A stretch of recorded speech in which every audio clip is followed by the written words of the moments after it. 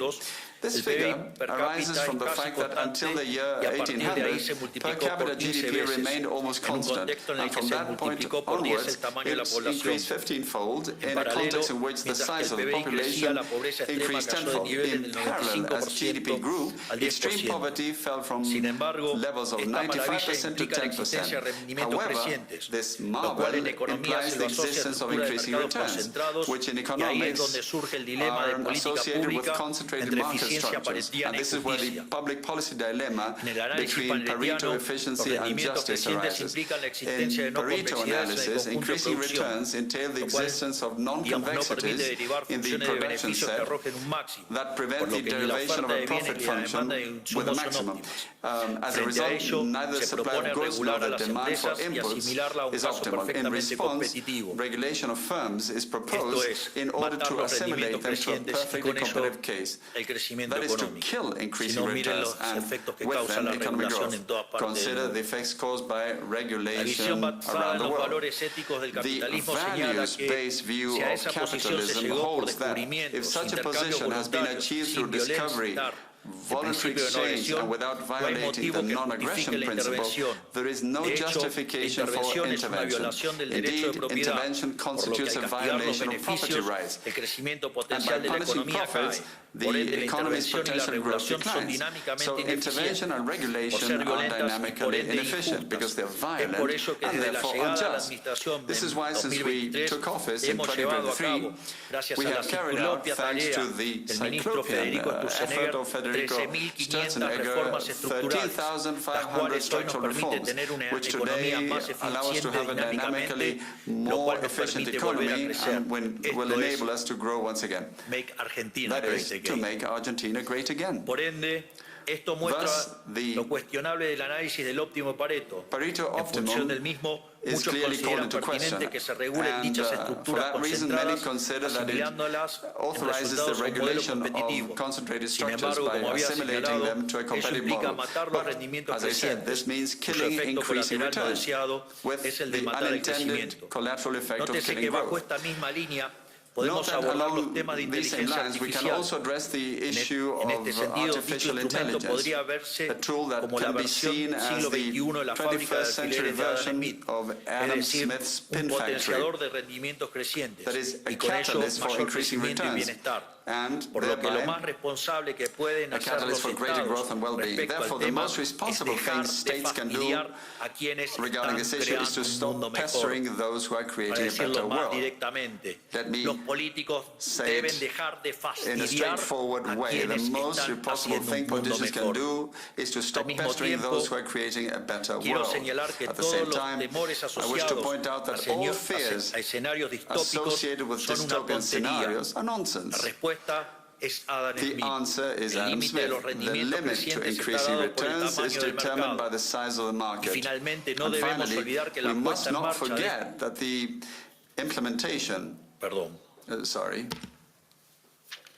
Y finalmente no debemos olvidar que la puesta en marcha de estos proyectos requiere de insumos y recursos financieros reales, por lo que la expansión estará limitada por las dotaciones iniciales. Para aquellos que estén interesados en los fundamentos teóricos de estos argumentos que estoy presentando, hoy el doctor Reiden subió a las redes justamente el trabajo que hicimos en colaboración y que desarrollamos justamente los fundamentos teóricos de esto de que regular mata el crecimiento. Es decir, la omnipotencia del Estado, las regulaciones destruyen el derecho de propiedad y eso mata los rendimientos crecientes y por ende, digamos, el crecimiento es menor. Por último, ligado a este fenomenal futuro que se avecina, resulta de vital importancia el rol del capital humano. En este sentido, en Argentina, gracias a la gestión de la ministra Sandra Petovelo, a los sectores vulnerables hemos dejado de regalarle el pescado para enseñarles a pescar y, si es posible, a motivarlos que creen su propia empresa pesquera. Finalmente, A pesar de las críticas Finally, populares, el despite capitalismo de popular libre empresa criticism, no free socava los enterprise valores capitalism morales. does not Después undermine de moral todo, values. el After all, progreso económico vía el economic mecanismo de la mano progress through the invisible mechanism surgió of de the los invisible sentimientos hand morales de Adam emerged Smith, from y la era Adam moderna Smith's debe su moral existencia a sentiments. las virtudes And the modern burguesas era owes señaladas its por existence McCloskey. to what A su McCloskey vez, calls the gracias al bourgeois gran trabajo de virtues. Huerta de In Soto turn, en el thanks to the desarrollo del great concepto de work of eficiencia Huerta de dinámica Soto in y la developing the puesta en concept of práctica en dynamic Argentina, efficiency esto nos and permite estar its seguros que el application in dilema entre Argentina, eficiencia y we can be justicia confident es that the falso. alleged dilemma Esto between es, los efficiency and mercados no justice is solo son false. superiores desde lo That is to say, productivo, markets are sino not que only también superior in son productive terms, justos, but they're also y que por just. ende las políticas Therefore, públicas deben estar public guiadas por la policies should be ética guided y by no el ethics, utilitarismo, rather ya sea than económico y by o político, economic que and siempre or derivan en political soluciones utilitarianism, which injustas, invariably populistas y leads to empobrecedoras. unjust, Por lo populist, and tanto, impoverishing reafirmo lo solutions. dicho al So inicio I de esta reaffirm what I conferencia. stated Maquiavelo ha at the muerto, beginning of por this lo address. tanto, Machiavelli es is dead. momento de enterrarlo. Therefore, it is time to bury Es más, him. dado el Moreover, vínculo profundo entre la given the moral y los deep mercados link between libres, morality and estos free nos markets, últimos nos hacen mejores personas, the ya latter que gracias a los make mercados us better dinámicamente people. eficientes Thanks to podemos al dynamically mismo tiempo efficient progresar markets, we económicamente, can defender la simultaneously propiedad achieve privada, economic mantener la progress, paz, defend private alcanzar property, la maintain armonía peace, social y attain social fortalecer aquellas harmony, virtudes and sociales strengthen que the son social virtues indispensables para that una are sociedad indispensable próspera. for a prosperous society. Por último, quiero Finally, dejarles I una would like to reflexión leave you sobre la with parashá de esta a semana. reflection on this week's La Torah parashá portion. describe ese Parashat momento en que Bo Moisés se describes enfrenta al faraón, the moment símbolo del when poder Moses opresor del confronts Estado, Pharaoh, the symbol of the para oppressive advertirle power of que the si no state, liberaba to al warn pueblo him that hebreo, if he didn't free the caerían sobre Hebrew Egipto people, las últimas tres the plagas. final three plagues Ante would la fall negativa upon del Egypt. faraón, When llegó Pharaoh la plaga de refused, las the langostas, plague of la cual locusts came, significa la hambruna. which meant famine. Luego llegó la plaga de Then la came the oscuridad, plague of la cual darkness, significa la pérdida de claridad para la toma de meaning the loss decisiones. of clarity in Por decision making. último, la And plaga de la finally, muerte de los the plague of the primogénitos, death lo of the cual deja de firstborn, manifiesto el which destino de una illustrates the sociedad que fate of a niega la society libertad. that denies La analogía con lo liberty. que ocurre hoy The en analogy Occidente with es what is tremendamente happening clara. in the West today Hace ya is tiempo crystal Occidente, clear. por alguna extraña For some razón, time now, comenzó a and for darle some la strange espalda a las reason, ideas de the la West began libertad. to turn its Y back on por the ello que ideas en of este liberty. mismo lugar, en That el is why año in this same 2024, place in afirmé que 2024, Occidente I está en stated peligro, that the West was in fruto de danger haber abrazado as a dosis result creciente de of socialismo having en su embraced versión más increasing hipócrita, doses of que es el socialism wokismo. in its most A su hypocritical vez, form, which is en wokeism. 2025 In expliqué turn, los in parásitos mentales que 2025, sembró I la izquierda en la explained the mental humanidad. parasites sown Sin by the embargo, left in humanity. 2026 However, es el año en que les traigo 2026 buenas is the year noticias. in which I bring you good El news. mundo ha comenzado a The world despertar. has begun to La mejor awaken. prueba de ello es The lo que best está proof of pasando en this América is what is con el happening in the renacer de las Americas ideas de la with the libertad. rebirth of Por the lo ideas of tanto, liberty. América será el Therefore, faro the de luz que Americas will vuelva a be the encender beacon a of todo light Occidente that will once y again con ello illuminate the pagará su entire deuda West, civilizatoria thereby con muestra repaying de the gratitud civilizational debt with hacia sus bases expressions en la of gratitude filosofía griega, el towards derecho de the los romanos foundations in Greek y en los philosophy, valores Roman law, cristianos. and Tenemos por Judeo-Christian delante values. un futuro We mejor, have a better pero ese future ahead. futuro mejor But existe that si better volvemos future a las exists raíces de only Occidente. if we return Esto to the es, roots of the West, volviendo a which las means ideas de la returning libertad. to the ideas Que of Dios liberty. bendiga a Occidente, May que la God fuerza del cielo bless nos the West, may acompañe the forces of y heaven viva be la with us, libertad, and carajo. long live Muchas freedom, gracias. damn it. Thank you very much.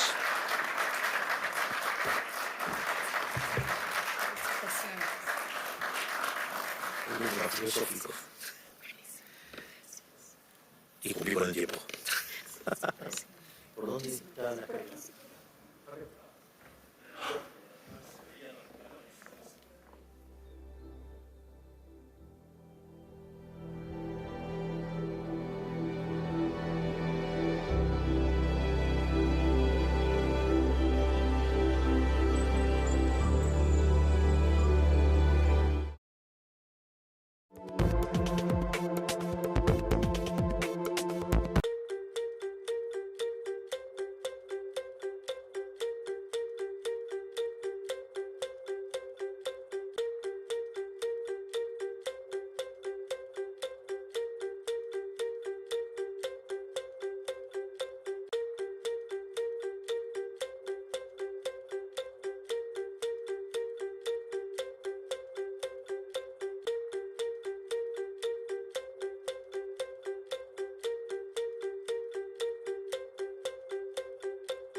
الفرصة إن أنا لهذه المقابلة، وإن أنا أهنيك على عام كامل من الإنجازات تحقق في فترة ولايتك التانية. Allow me, Mr. President, at the beginning to extend my thanks and appreciation for you for allowing this opportunity to happen and to have this meeting with you. I'd like also to congratulate you on a year full of achievements since you came back to office. اسمح لي فخامة الرئيس إن أنا أشكرك أيضا على كل ما حققت فيما يخص ملف من أصعب الملفات اللي فرضها المنطقة هو ملف غزة. I'd like also to thank you, Mr. President, and congratulate you for all the achievements that you have done on one of the toughest files in our part of the world. This is Gaza. وأنا قلت لك فخامة الرئيس وبأكد ده تاني قدام زملائنا وقدام الصحافة، لولا فخامة الرئيس لم يكن أبدا يتم إيقاف الحرب في غزة. I said it before, I reiterate it now, I re-emphasize it before our colleagues and before the media, but for President Trump, we wouldn't have reached an agreement on Gaza. وبطلب من فخامة الرئيس الاستمرار في رعايته لهذا الملف حتى يتحقق الخطة كاملة كما أعلنتهم فخامة الرئيس. I really would ask you, Mr. President, to continue paying your attention and care. Your attention and care for this file so that the plan should be implemented fully. لقد أعلنتم من المرحلة الثانية فخامة الرئيس مهم جدا إن احنا نتحرك فيها بالإيجابية الكاملة، وإحنا ستجدوا منا كل ما يمكن عمله من أجل إنجاح هذه الخطة. So, President, you've announced the second phase of the Gaza plan. This is very important that it comes forward and it takes effect, and on our part we'll be standing very ready to provide everything that we can to make this a success. فخامة رئيس المجلس احنا يسعدنا ان احنا نبقى موجودين فيه وان احنا نبذل جهد فيما يخص هذا الملف واي ملف اخر يؤدي للسلام في منطقتنا والعالم. As for the Council of Peace, it is our pleasure to be on the Council of Peace, the Board of Peace. We are very happy to be on the Board of Peace, and we are supporting and very happy to be there, backing up every effort that can bring about peace in our part of the world and globally as well. مش هنسى أيضا فخامة الرئيس إن أنا أشكرك على دعمك لينا في قضية وجودية، قضية ملف سد النهضة والمياه.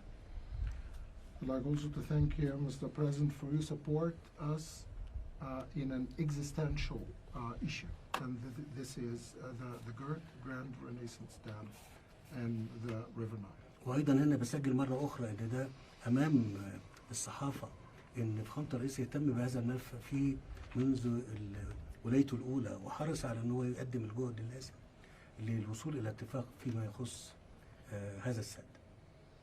And for the record and before the press, I'd like just to remind everybody that Your Excellency did a lot of effort in this regard, in this file, in your first term in office, and you almost had a deal, and you did everything in your power at the time to get this deal done. فخامة الرئيس كل التقدير والاحترام لفخامتك. Mr. President, accept our highest appreciation and respect. Well, thank you very much. They're talking about the dam that's been built in Ethiopia. It's one of the largest dams in the world, the largest dam in Africa, but it's one of the largest dams anywhere in the world. It was financed by the United States, and it basically blocks the Nile River. You know, when I think of Egypt, I think about the Nile more than any other place, in all fairness, but it goes through Ethiopia. And a dam was built, a very big one, very, very big one, massive. And it was something that should have been talked about a long time ago when they were building it or financing it. So I got involved at the end of my first term, and I was going to have a deal. We were going to have pretty close to a deal. Then we had a rigged election, and I left, and of course Biden didn't do anything about it because he didn't know he was alive. And here I come back, and it's become a very dangerous issue, the dam. and I'll see if I can get that back on track. We were all set to make a deal. We're going to do a joint venture of sorts, and it would have been good. I think it would have been good for both. But it's a dangerous thing. They built a dam where somebody's not getting the water that they are supposed to get and that they've gotten for 1 million years, and all of a sudden the water flow is blocked by a very massive dam. I wouldn't be happy about it. And you have a very strong leader in the president, and I hear you have a strong leader in Ethiopia too. I don't know him as well as I know you, but he's a strong guy. And I'm going to try bringing the two of you together, see if we can make a deal. I appreciate that. Yeah, I think he understands me, right? I think he understands English better than we do. Okay? A lot of these guys that don't understand, they understand it very well. But I think we'll be able to do something about the dam. The dam's a big problem, but we'll be able to do something. Most importantly, great leader, great guy, and we're there for each other. We've known each other right from before Hillary. It was before Hillary. We met during the campaign with Hillary, and we met at a hotel. She was supposed to meet with the president, and I was supposed to meet. I went first, and after he met me, he didn't want to meet her. And I said, I like that guy. But we've had from that moment on, that was before the election. Yes. We've always had a great relationship, and it continues stronger than ever. Thank you very much. Appreciate it.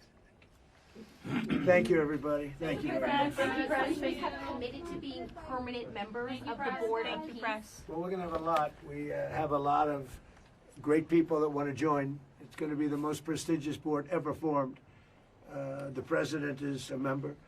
We have the major countries, and some need parliamentary approval, but for the most part, everybody wants to be on. I have a little bit of the opposite problem. People want to be on, and we didn't ask them. They want to get on, but we'll look at the country. So we're going to have.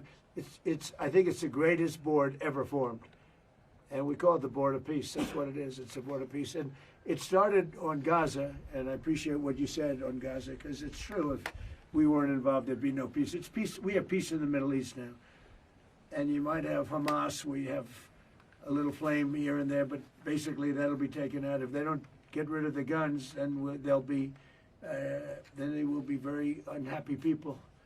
We'll have no choice. They will be eliminated. They made a deal to get out.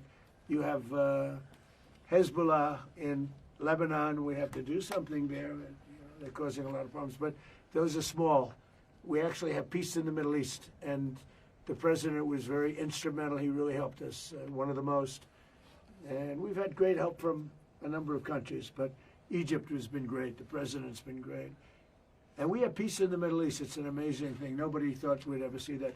Now, I would say if we didn't bomb the Iran nuclear plant, they would have had a nuclear weapon within 2 months. You would not have peace in the Middle East. You wouldn't be able to. Nobody would be able to do that.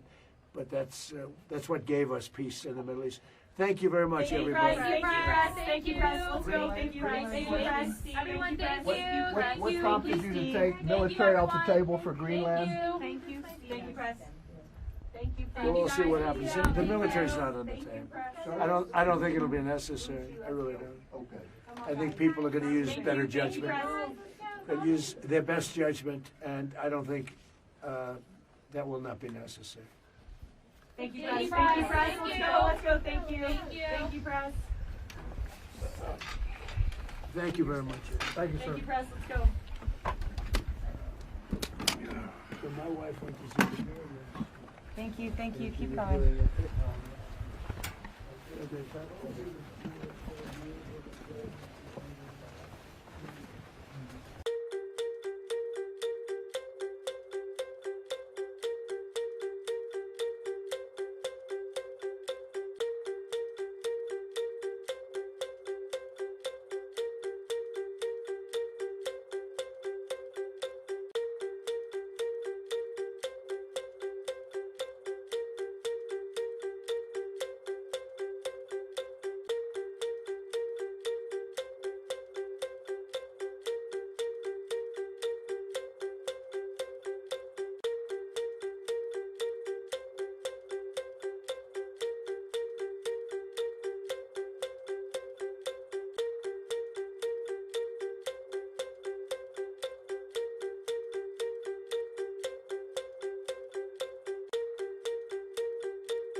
I'd also to thank you, Mr. President, for your support us in an existential issue, and this is the Grand Renaissance Dam and the River Nile.